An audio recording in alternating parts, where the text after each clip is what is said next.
Sheri Nadel here for Icon News. I'm here with the beautiful Anna Lynn McCord from 90210. How are you? I'm doing all right. You look absolutely beautiful. Who are you wearing? Thank you. It's so embarrassing. I don't know. No, it's okay. You look great. I bought it in Park City at a little boutique shop when I was up there for Sundance, and so I'm not. It's a very small town designer, I believe. So Well, it's good. You've got great taste. thank you. So how are you involved with the event this evening? Points for Purpose reached out to me about my work with Somali Mom Foundation, anti-sex trafficking org, which I don't know if we talked about it at the Domino We did, Valley. but let's hear it again. Okay. So I work with an organization that's based in Cambodia. It's called Somali Mom Foundation. We're getting young girls out of the brothels, actually all throughout Southeast Asia. But our main purpose now is to raise awareness about the issue of human trafficking. Thankfully people are starting to get on board with it. But in the last 5 years, it's been amazing how many people are like, what do you mean there's a slave trade in 2012, 11, 10, whatever. And so it's very important to raise the awareness. Points of Purpose has allowed me to have a bit of a platform this evening to talk about that, and also to collaborate with another great organization that is encouraging victims of abuse to come out of isolation and realize that you have a purpose and you are important and you are not to be shamed, and it doesn't matter what's happened to you. You can use your story, not unlike Somali, the founder of my org, who was a victim of sex trafficking, sold for 10 years in brothels throughout Cambodia, and now has saved over 7,000 girls. It just goes to show what one life can do. So use your story. If you have a story, there's a reason for it, and you need to use it. What's your connection to all this? Where is it all coming from, this passion? Well, I just made it up right here on the spot. You caught me. Yeah, I do have some very personal reasons for being attached to the organization that I am, and obviously the causes like Points with Purpose. I have been a victim of abuse. I know what it's like. I know what it's like to feel like your body is someone else's and that you can't say no. And it's a very, very violating, for lack of a better word, feeling. And it's also very, it in itself is an isolating feeling. You don't think that you can say anything, and once the moment passes, you keep it to yourself and you don't ever share it. And I think the point for me is organizations like the org tonight, like Somali Mom, every time I work with them, a little piece of me gets to heal. So it's a selfish reason for sure. Well, you're definitely an icon for us. Thank you. What's your opinion on the whole Coney 2012 controversy?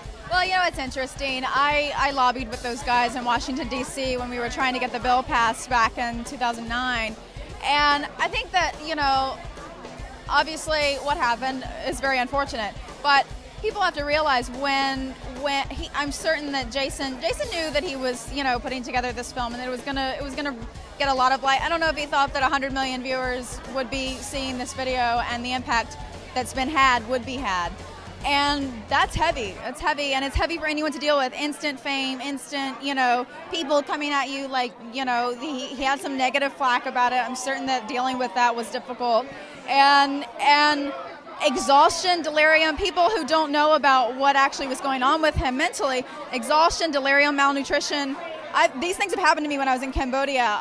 They alter your state of mind, and I don't know the whole story, like I said, but you definitely have to take that into account when you think about what's happened. So. And these things have happened. It's not like it's fabricated and it never happened. It's Right. coming from a true place. Right, absolutely. But you know, I think that as much as people want to build you up, they also want to tear you down. When something bad like this happens, they're quick to jump on that side of it. But we don't need to lose sight of what's going on in Uganda, in the Congo. These children are being victimized. I know firsthand. I have a very good friend from northern Uganda who came to the U.S. Her family was well off.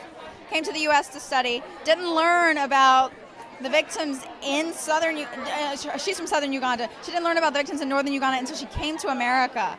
So this is going on, and if people in the country don't even know about it, the awareness needs to happen. Videos like Coney 2012 need to happen. So if we want to have people more aware, do you have a website they can go to? Where can you direct them so they can learn more and get active?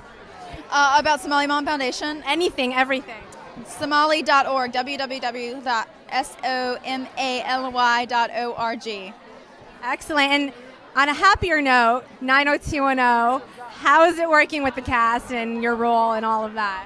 Well, I just wrapped on Friday, so it's a little all surreal for me. I'm getting ready to go to Cambodia tomorrow. So I'm kind of like, goodbye, cast. I'm out. But you know, more work for you, right? good work, heavy work, work where I get to heal. But you know, we had a lot of fun this year. Just this afternoon, I came from our wrap party to the event. So everybody's all like excited, and you know, we had a good time. It's 4 years. We're kind of like a big family now. So Are we gonna have a 5th season? they're telling me they are. I hope so. It hasn't been. It's not official until it's official, but the buzz on the street sounds like it. Well, keep on keeping on. You're such an amazing heart, and we thank you for all the amazing charity work that you've done. Thank you so much. You look amazing tonight. Anna Lynn McCord from 90210. I'm Sheri Nadel, your host for Icon News.